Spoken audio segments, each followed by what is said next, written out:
ఎంతో పుణ్యం చేసుకుంటే తప్ప చార్ధామ్ యాత్రను మొదలుపెట్టి ఆ శివయ్యను దర్శించుకొని వచ్చాము అంటే మనం నిజంగా పూర్వజన్మ సుకృతులమే అనుకోవాలి. ఎందుకంటే ఎన్నో వేల మైళ్ళు దాటుకొని ఎంతో దూరం నుంచి వచ్చి ఈ ప్రయాణం చూడండి ఎంత కష్టంగా ఉన్నా సరే ఆ శివయ్య ఆజ్ఞ మూలంగా ఆయన్ని చూడాలి అనే ఆరాధనతో అందరూ కూడా కర్ర పట్టుకొని మరీ డోలీల ద్వారా అండ్ మధ్య మధ్యలో ఆహార పదార్థాలు ఉన్నా లేకపోయినా సర్దుకొని కూడా ఆ శివయ్యను చూడటానికి ప్రయాణం అయిపోయారు అంటేనే వాళ్ళ జన్మ ధన్యమైపోయినట్టే.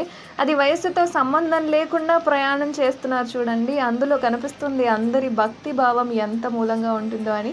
మొత్తానికైతే ఉత్తర కాశీ మనం దర్శించుకున్నాము అండ్ తర్వాత కేదార్నాథ్ ప్రయాణం అయిపోవాలి. సో చాలా జాగ్రత్తగా మీరు ఎవరైనా సరే దర్శించుకోవాలి అనుకుంటే ఈ 6 నెలల సమయం మాత్రమే ఉంటుంది కాబట్టి ఎవరేం చెప్పినా నమ్మకండి. మీకు శివుడి దర్శనం చేసుకోవాలి అని ఉంది అంటే కాన్ఫిడెంట్గా మనం బయలుదేరాల్సిందే.